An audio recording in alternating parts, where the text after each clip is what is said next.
Political Mumbai channel को like share जरूर करें, subscribe and bell icon press.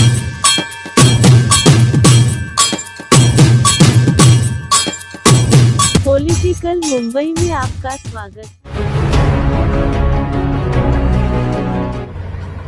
अस्सलाम वालेकुम भाई, क्या आप जानते हैं कि आप 30 से 35 लाख रुपए की प्रॉपर्टी के मालिक हैं? मालूम है बात आपको? और अगर आपको ये बात मालूम है तो आपको मालूम है वो प्रॉपर्टी कहां है जो आप 30 से 35 लाख रुपए की मालिक हैं? और आपको अगर ये पता लगे कि आप 30 से 35 लाख रुपए की प्रॉपर्टी के तो मालिक हैं, लेकिन उस पर किसी ने कब्जा कर लिया है, तो क्या आप चुपचाप घर में बैठेंगे या कोई कानूनी एक्शन लेंगे? अगर आप चुपचाप घर में बैठेंगे तो ये फिर वीडियो आपके लिए नहीं, आप मत देखिए इसे, आप शेयर भी मत करिएगा इसे। लेकिन अगर आप उन वाले लोगों में से हैं जो ईमान के पहले, दूसरे और तीसरे दर्जे में से कोई से भी दर्जा रखते हैं, यानी कि आप लीगल एक्शन लेने में सक्षम हैं या लीगल एक्शन लेना चाहेंगे, या आप कम से कम जो लीगल एक्शन लेने में सक्षम है उनके पास तक उस बात को पहुंचाएंगे, तो फिर वीडियो आपके लिए है। आप 30 से 35 लाख रुपए की प्रॉपर्टी के मालिक हैं, ये बात मैं कह रहा हूं जस्टिस सच्चर की रिपोर्ट के आधार पर। जस्टिस सच्चर ने अपनी रिपोर्ट में कहा कि रेलवे के बाद, डिफेंस के बाद में जो दिल्ली वक्फ, जो हमारे मुल्क का वक्फ बोर्ड है, वो सबसे ज्यादा प्रॉपर्टियों का मालिक है। और अगर उन वक्फ प्रॉपर्टियों को हम मार्केट वैल्यू में तब्दील कर दें तो हर इंडियन मुसलमान के हिस्से में तकरीबन 30 से 35 लाख रुपए की प्रॉपर्टी आती है। अब आप सोचिए आपके घर में कितने मेंबर हैं? 2, 3, 4, 5, तो आप करोड़ों रुपए के मालिक हैं। और जरा साथ साथ ये भी सोचिए कि झुग्गियों में रहने के लिए मजबूर हैं, वो भी करोड़ों रुपए के मालिक हैं। और ये सब बहुत आसानी से आपको मिल सकती है, मुश्किल नहीं है। देखिए मैं आपको बताऊं, आज यौम आजादी का दिन है, आज जश्न का दिन है। आज से 100 साल पहले पूरे हमारे सिख ब्रादर, जो हमारे सिख भाई हैं, वो उस कॉन्सेप्ट पर उन्होंने काम किया। दरअसल होता क्या है, हमारे जो वक्फ प्रॉपर्टियां हैं ना, उसके जो मेंबर्स हैं, उसके जो चेयरमैन है, उनको सरकारें चुनती हैं, और सरकार जिसको चुनेगी वो सरकार के कहने पे काम करेगा, नहीं करेगा? जब वो सरकार के कहने पे काम करेगा तो नतीजा क्या होगा?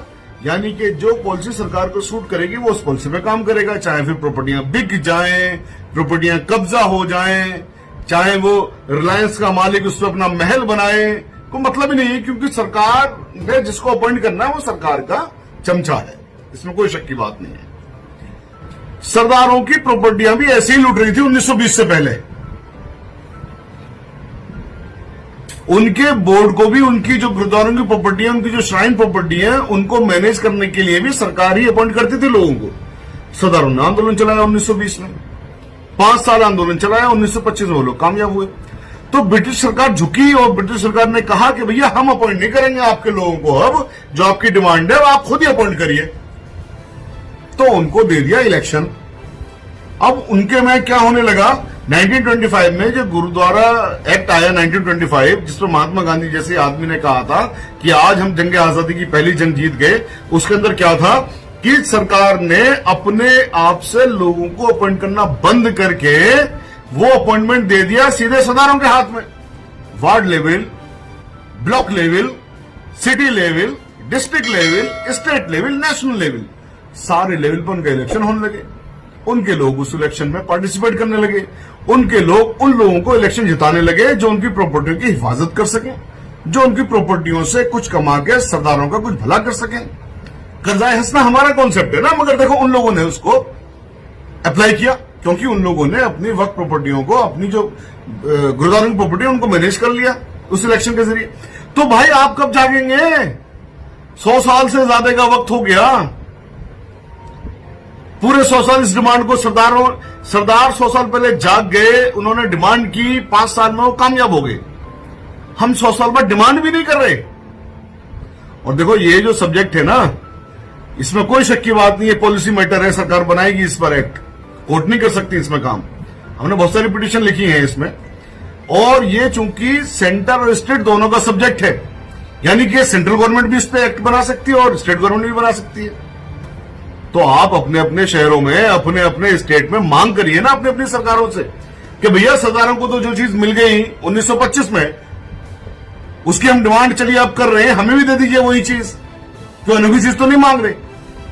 इलेक्शन कमीशन है सरदारों का, उनका इलेक्शन होता है बाकायदा, और नतीजा ये होता है कि उनके वार्ड में भी चूंकि कमेटी बनी हुई है, डिस्ट्रिक्ट में कमेटी बनी हुई है, शहरों में कमेटी बनी हुई है, स्टेट में बनी हुई है, नेशनल लेवल में बनी हुई है, उनकी एक भी इंच को कोई खुर्द वुर्द करने की सोच नहीं सकता।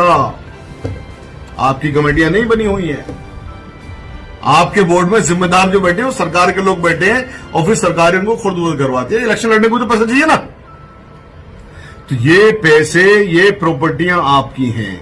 आप यकीन जानिए, अगर आपने इनको आजाद करवा लिया, आपने सिर्फ वक्फ बोर्ड की जो लोग होते हैं उसके अंदर आपने अपने आप उनको डायरेक्ट इलेक्ट करवाने का एक्ट पास करवा लिया, तो आप 30 से 35 लाख रुपए की प्रॉपर्टी के मालिक होंगे।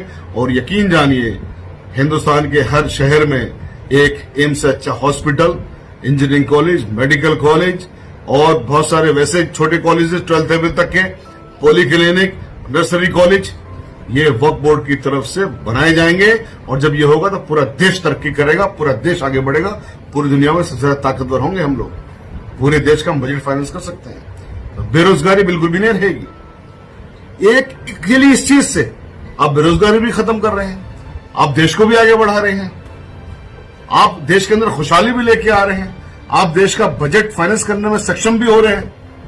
भाई एक इस जरा सी चीज पर, तो अगर आपके अंदर जरा सी भी ये चीज है कि आप में ईमान का कोई सा भी दर्जा है मेरे दोस्त, तो प्लीज इस वीडियो को शेयर करें और लोगों से डिमांड करें कि वो सरकार पर प्रेशर बनाएं। हम जल्दी ही इंशाल्लाह एक नेशनल प्रोग्राम के साथ आपके सामने आएंगे। एक नेशनल मूवमेंट भी इस पर चलाने की जरूरत हो सकता है पड़े, अगर कोई सरकार नहीं जागी तो उसमें भी हमारे साथ रहिएगा। मेरा नाम शाहिद अली है, मैं पेशे से वकील हूं। दिल्ली की सुप्रीम कोर्ट, हाई कोर्ट और तमाम यहां पर सब जगह वकालत करते हैं हम लोग। और यूनाइटेड मुस्लिम फ्रंट नाम का एक हमारा फ्रंट है जिसका मैं नेशनल प्रेसिडेंट हूं। वक्फ लिबरेशन मूवमेंट भी हमारा एक चल रहा है, और बहुत सारे जो वक्फ एक्टिविस्ट हैं पूरे मुल्क भर के अंदर, वो सब भी हमसे जुड़े हुए हैं, हम उनसे जुड़े हुए हैं। लेकिन मैं इस वक्त आप सबके सामने हूं, मैं इस चीज को आम लोगों तक ले जाना चाहता हूं कि आप लोग कितने अमीर हैं, और आप लोग चूंकि आपको पता नहीं है शायद, इसलिए आप चुप बैठे हैं, वरना आप चुप नहीं बैठते। आपकी कोई एक इंच पर भी कब्जा करने की सोचे तो मेरे ख्याल आप हर मुमकिन कोशिश करते हैं, लड़ते हैं। दोस्तों, ये भी आप ही की प्रॉपर्टी है, ये भी आप ही की जायदाद है, ये भी आप ही का सब कुछ है। ये कॉन्सेप्ट जो इस्लाम का कॉन्सेप्ट है, ये कॉन्सेप्ट नबी करीम सल्लल्लाहु अलैहि वसल्लम क्या जो कॉन्सेप्ट है, ये जो हजरत उमर फारूक रज़ियल्लाहु अन्हु का कॉन्सेप्ट है, इस कॉन्सेप्ट की बेस पर ही हम गरीबी हटा सकते हैं, हम भुखमरी हटा सकते हैं, हमारी जो बहनें बेवाएं हैं उनको हम पेंशन दे सकते हैं, हमारे इमामों को, देखिए दिल्ली में हमने कुछ प्रॉपर्टियां आजाद करवाई, 990 वक्त प्रॉपर्टियां खाली करवाने के ऑर्डर करवाए, कुछ प्रॉपर्टियां उससे खाली हुई।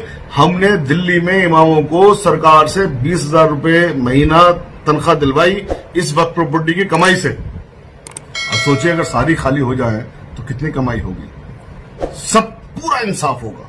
और इसमें आपके आड़े कुछ भी नहीं है, आप एक अच्छी बात कर रहे हो, जो चीज हमारे सरदार भाइयों के पास है उस चीज के लिए मांग कर रहे हो। कोई कानूनी अड़चन नहीं है, कोई परेशानी की बात नहीं है, कोई डरने की बात नहीं, किसी चीज की बात नहीं है। ठीक है, तो करेंगे ना इंशाल्लाह।